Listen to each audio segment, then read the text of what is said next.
everybody, Radical Gardener, Kate Hart. And I realized I never come in through the garden from the front, so you never get to see what I've done here. And this is a meditation circle. So it is all done to sacred geometry. And so just here meditating, or Larry wanting to go in there and do some thinking. So I just finished that up. You see my banana trees are coming back.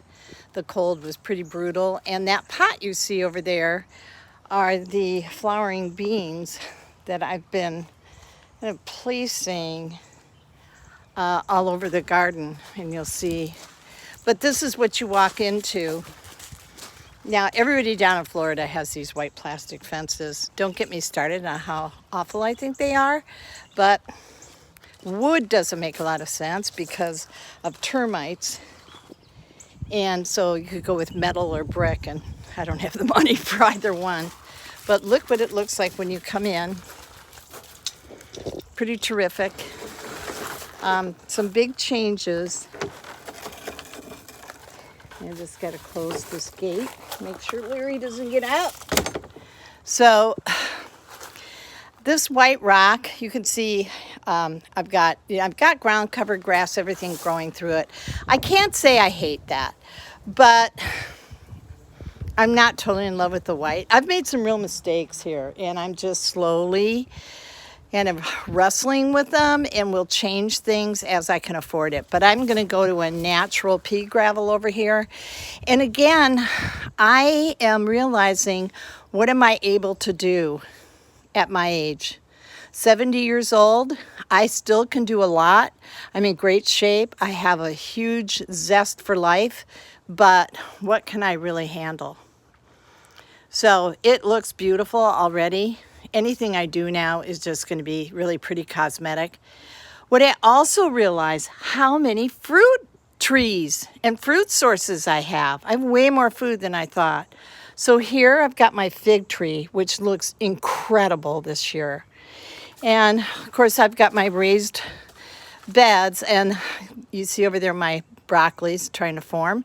And tomato plants came up from last year, which God only knows why. They gave me nothing but trouble last year. Here's my lemon tree, which hasn't budded yet, but it had lemons on up until just like 2 months ago. So that's a fruit source. That's a fruit source. Then here's my Confederate jasmine, which is really taking off. It's a huge plant down here. It's one of the good ones. I love it. But also, I have my 2 pineapple. Here, before I get over there, here we've got another passion fruit.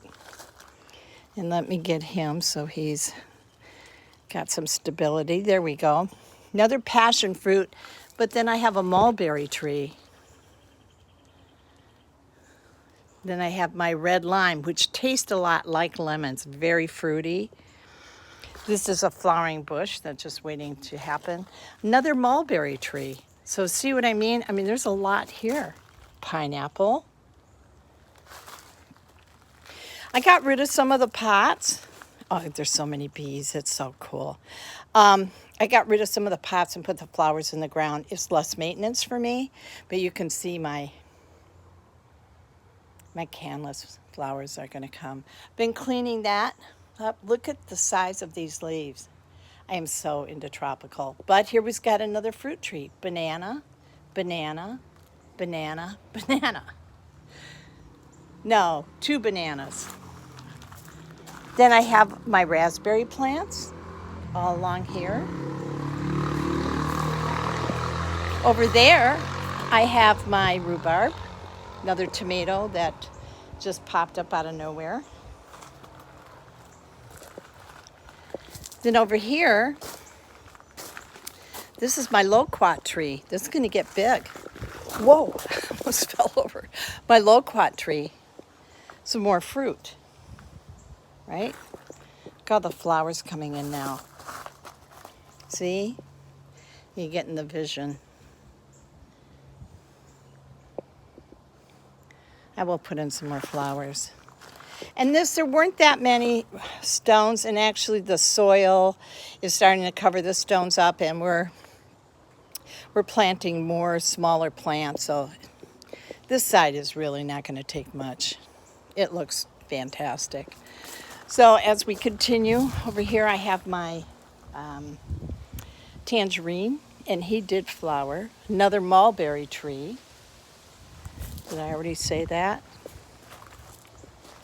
Grapefruit. What am I missing? That's grapefruit. Tangerine. Orange. It's an orange tree. I'm going to plant my okra and my peppers and my eggplant in the next few days. This is just it's got to have 200 buds for those spectacular flowers. This is lemongrass, edible. Those are my, what do they call them, Mexican petunias. That's going to really take off. It becomes more like a tree. Okay, so here's what we did. Look at this. So over here, we moved the pergola and we planted more Confederate jasmine. Now what I'm trying to do is create a bird, butterfly, dragonfly, critter sanctuary. And that Confederate jasmine will take a nanosecond to climb up that. And then I'm putting a water feature in there just to encourage the birds to come and take little baths.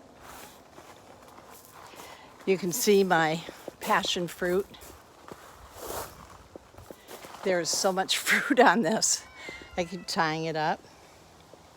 So I cleaned all this up, and you'll see what I did with the pots. But I got this off of Marketplace. I paid almost nothing for it, 25 bucks. And I had these pillows just sitting around. So I threw them all there. So I have a place to sit in the shade out in my garden. Here's some more of those flowering beans, which will be climbing up there and climbing up there. You can see my celery peeking out over there. And then my bok choy is starting to come in, and my Chinese lettuce, but I'll be planting more in those. Flowering bean, I have 2 flowering bean pots. Here I made this a little bird sanctuary. So this is now a bird bath. And these are the bird feeders, which I have to clean up.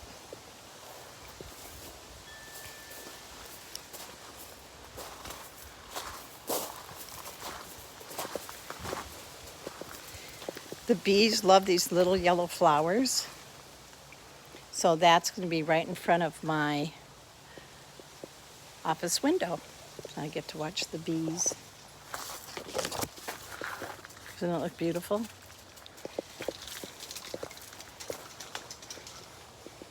Larry, come here so I can take your leash. Larry, what a great dog he's turning out to be. Here you go, Larry. Go play with the kitty. He loves to chew on the cats. Okay. So another plant will go in that pot, but you can see this is a natural stone. It looks really nice. Keeps the bugs down. When you live in Florida, you have some bugs to spare. So love how it looks. And now just putting pots along, another Confederate jasmine to climb up this. And I'm waiting for a quote to fill in. This will all be pea gravel, this path. And we planted grasses all along here, so I'll show you that. So here is the finished cactus garden. And there's my little potting shed back there in the corner where there's a lot of shade. There's some flowers and succulents. Didn't look terrific? And there's some more fruit right there, dragon fruit. See, it's just kind of everywhere.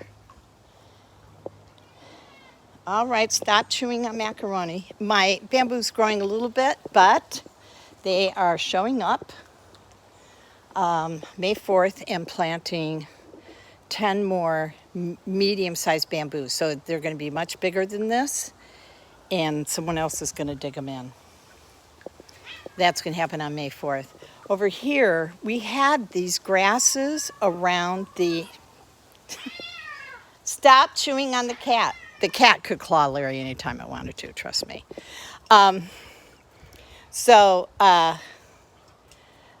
These grasses were around the meditation circle, and it looked really sloppy and really messy. So we dug them all up, brought them over here, and now where all that lava rock was last year, then we brought in the organic soil. This is my hibiscus. I've got one over there. I'm going to start making hibiscus tea. So another plant that's edible. I think this is called like a Mendeville or something. It's a lot like a hibiscus. They were out of hibiscus, so I thought, why not? But here's where I'm really pleased. And then I want to do another bottle brush tree here. So look at how good my herbs are doing over here. Isn't that funny? I just couldn't get any action on these herbs spread out. And here, they just love it. And it looks great. And again, this will be all pea gravel. So it's really low maintenance for me. Then as we come around, all the cactuses are doing good. My canna flowers. More dragon fruit. My asparagus is going wacky. Carrots, parsnips. It's climbing. Now I have 2 more passion fruit, which are climbing nicely up these, which were ham radio towers. And now they're there. And there's one on each side, and they will meet over the top here. And then this fig ivy will cover the shed. It'll look fantastic when it'll take a couple years. I'm not in a hurry. So that's it. Wanted to catch you up on it and just show you how making those adjustments has been huge as far as labor. Getting it there, labor intensive. But sorry about the drama. You know, getting there is labor intensive, but now I can just walk around my garden and do a little weeding. That's all I have to do, and do my planting when I want to. The other thing I'm doing, so we come in here, is I picked, those were all green onions where we planted the,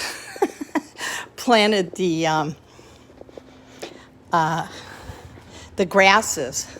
So now I have green onions, and I'm going to do a video about how you can freeze them and or dehydrate them. But I've got, I don't know, 100 of them here.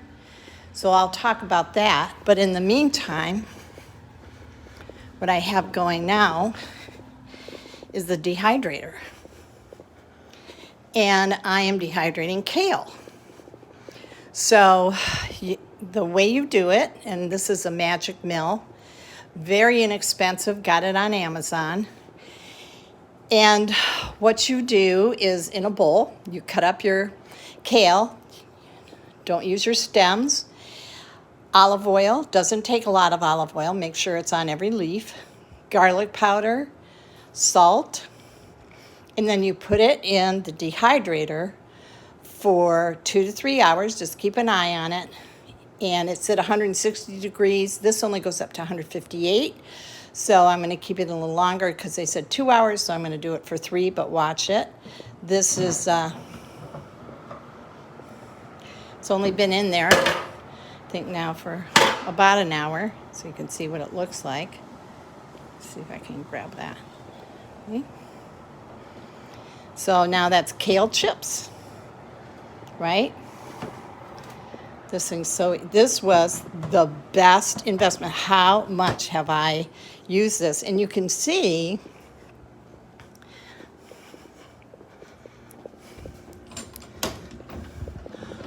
all the teas and herbs that I have dehydrated. I mean, some of the stuff 2 years ago, and it's perfectly good. You'll see here again more. So just about anything I need, right? It's well worth it to have a dehydrator. I know freeze dryers are great, but sorry, Charlie, can't afford that one. So anyways, just bringing you up to date. Radical Gardener, from my garden to yours. May your garden always grow. And you know, I'm sending you a ton of love.